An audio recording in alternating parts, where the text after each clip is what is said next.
Alright guys, really quick video for all the mommies that's waiting and expecting a Noli sculpt. I just thought I'd do another video of her before she got one last shot here before she will be back on the matting table to get her final little touches done. And then she will go and get some edges. Yes, I gotta try her hair out just to see, make sure it's gonna look good with her. But if you're waiting on this baby and you're getting armatures, you're gonna be in for a real treat. I can't speak to her without armatures because all I know is her with armatures, but I'm pretty sure she'll be nice without armatures as well. She's just so posable.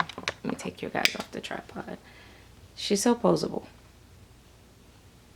So one of the things about that I love about my hobby and my job, from a hobby perspective and a collector's perspective, I love being able to collect all types of babies that I want. I can do all different variations, and that's why you'll see so many different variations in my personal collection. Also, the thing is that babies come in all shapes, sizes, colors, all this. And so being able to have different artists with different skill sets that can bring these lifelike art forms, dolls, to life so differently and change the look of them so much. Somebody else could paint this baby and it will look like totally, it won't even look like the same sculpt. Somebody can paint it and make it and it'll look very dolly. Somebody can paint it and it'll look even more alive than my baby. It's just the beauty of, you know, having so many different people put their spin on it and their own versions on it. And I just love that. So when I went in to paint her, and I think this is why, like, this whole baby and sculpt just has such a cute story. And in one of my other videos, you'll hear me talk about how I love when a baby have a story in my collection.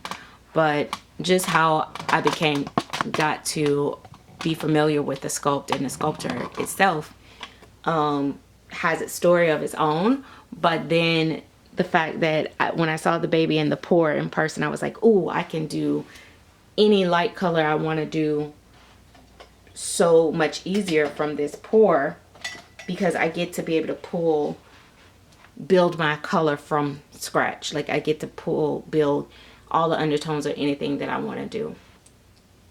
And one of my customers were already interested in her, but she had an idea in her mind of what she wanted to see in the baby too. And I was like, I can't, you know, of course, you know, I can't do customs, or I'm not able to really match people visions and stuff. I don't try to do that because it's just too hard. But since we had a similar idea of what we imagined a baby looking like, I felt like I could take on a challenge and try to see if I could get what her mommy was really looking for, but enjoy the process and do as I wanted to do at the same time, if that makes sense. So that's the fun part about her. So she needed to be fairly light in order to match that look. And I enjoyed it. And sometimes I can't do that from some of the pours that I get because they're too, they're already like, they're too dark, or sometimes a kit can be translucent and it's not as apparent to you at first until you get them under all that natural light, or when you get to go to painting them. And to some people, they don't understand exactly what that looks like. But when a baby is poured in translucent paints, silicone, it makes the paint look like it's sitting on top of it instead of it looking more skin-like, if that makes sense. And a lot of them, I find that it goes usually, like, some of them don't be bad all the way over, but it'll be more so like in the hands, the feet, little stuff like that. But I don't know. So I feel like that's why I feel like when it comes to casters and I guess I don't know if that's the same. I don't know all their lingo, but when it comes to the people that mold and pour the sculpts, I feel like their job, that skill, is very important to our process as well. It's so many hands are involved in creating one simple doll. It's crazy. So you have the sculptor. It starts with the sculptor, and for them, there's the biggest job of it all. So they have to start from a ball of clay. Some people use the skeleton armatures, the head shape armatures, and they build over that. But a lot of the very, very advanced sculptors, they go straight from aluminum foil. They'll ball the foil into a ball and stuff like that. If you've ever watched some of the people like Bonnie Brown and all them, they'll sculpt from nothing. But nevertheless, as long as they're not sculpting over somebody else's work, the head armature is still original, like a skeleton. But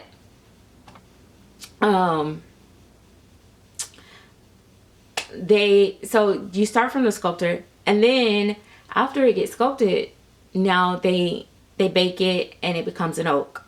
Well, then that oak is now have to be molded. So there's a mold that has to be made.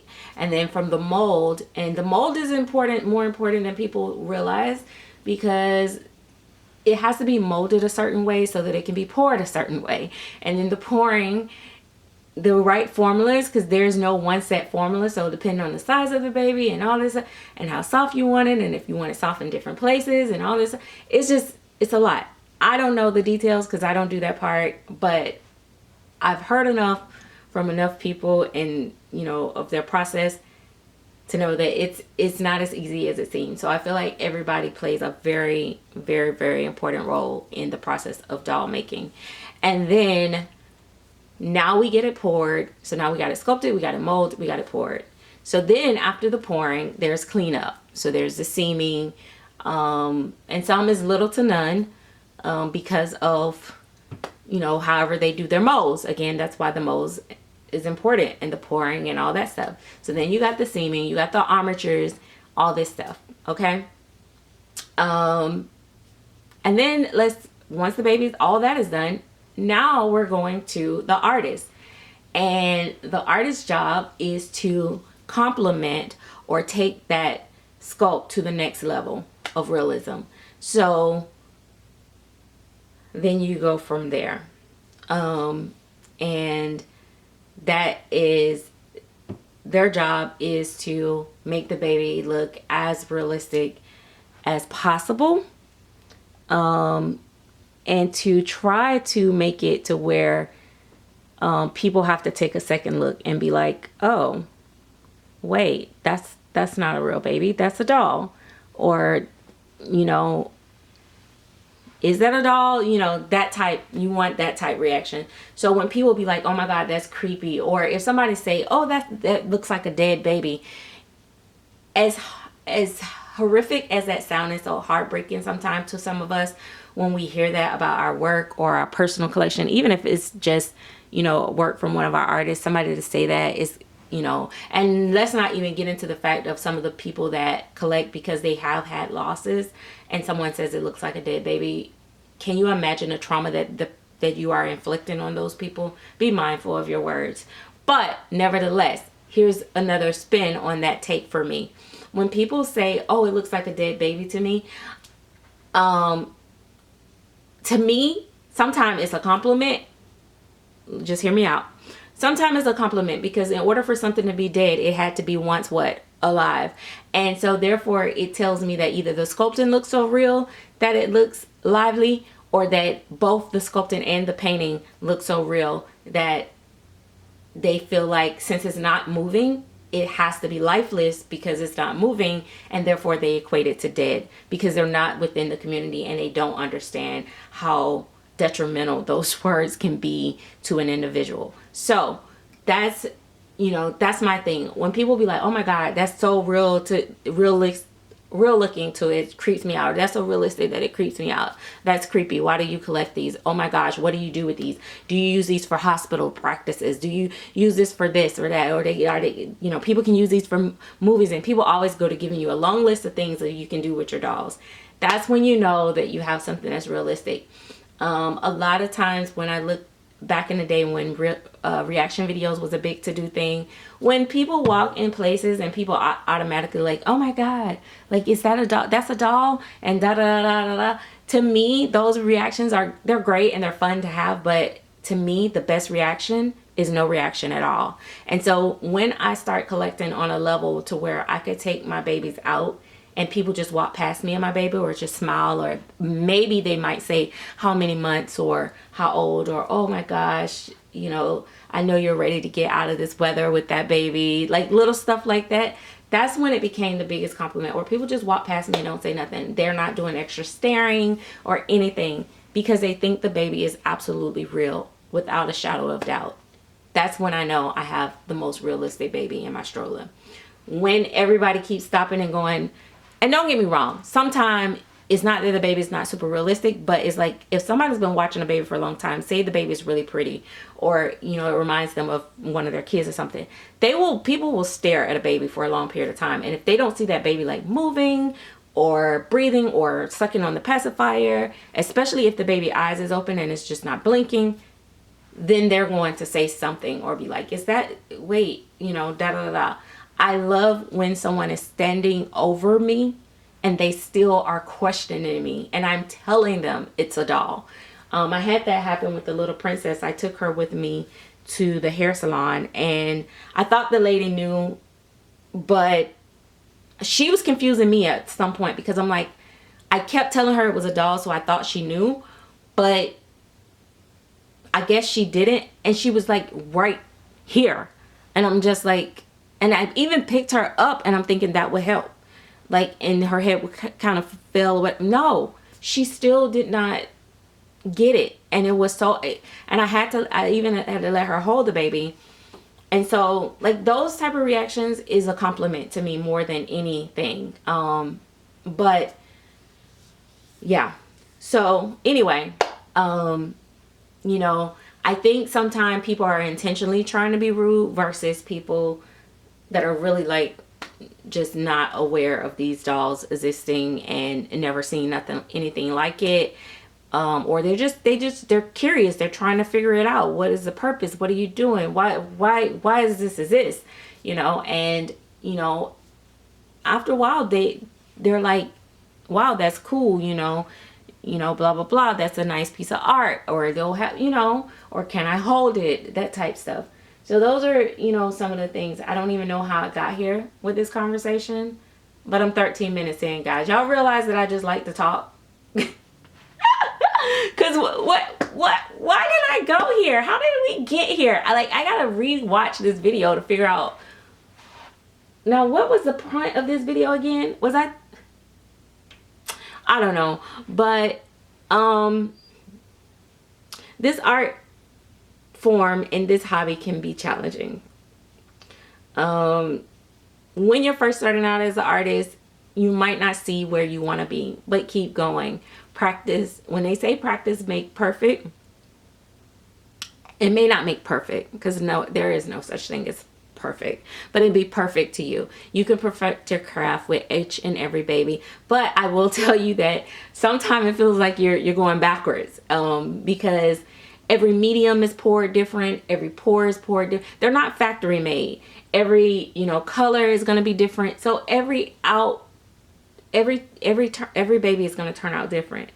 And you're going to have people that love your work. You're going to have people that hate your work. You're going to have people that, you know, don't care one way or the other, you know. But it's just like anything else in the world. You cannot let people tell you who you are, dictate your worth. Know who you are. Know what your worth is. Be honest with yourself, though. Be honest with yourself. And, you know, this art is just like any other art. You can't really put the value on your baby Your buyer does. And let that sink in.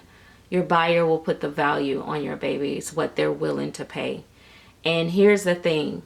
Even if they're not willing to pay what you feel you're worth, does not mean you have to sell it. I mean, if you feel like you're worth more than what people are willing to pay for your work, then maybe you just don't sell it.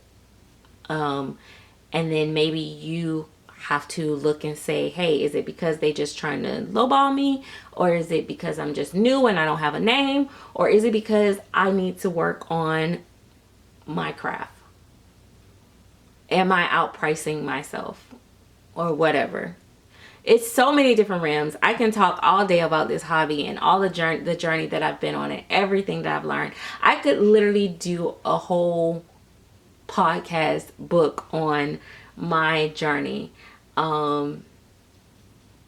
There's people that's in the community, whether it's doll collectors or not.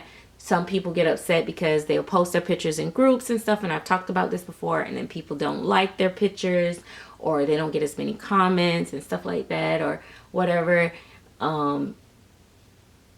People assume that, you know, I get all the attention everywhere. No. I post in some groups, and I'm gonna let y'all in on a couple things. Sometimes I post in groups. So you know that they hold my post for like days at a time before they'll approve it and let it be released. Not only that, there's people that will slow down my posts in their groups. There's people that will never approve my posts in their groups. There's people that will not hit like on my posts whatsoever, but they will private message me to purchase or something like that. So it's not always like a public show, but I still post because I know people are watching. I still, you know, share my work, share my personal babies, because it's what I do, it's what I love, and I'm proud of it. And so I encourage you guys to be okay with being a little uncomfortable with not everyone accepting you and not everyone accepting what you do. Sometimes people will intentionally say things to try to break you because they see your potential and they don't want to see you grow, or they don't want to see you, you know, in certain areas or certain places. People want to keep you in your place, so to speak. Don't do that. Keep going. Keep going, keep growing. That's my lesson for today. And with that, I'm going to say, see you guys later. This is the Noli Sculpt by Jennifer Luke. Jennifer Little Ones on Instagram, painted by me. And we'll chat later.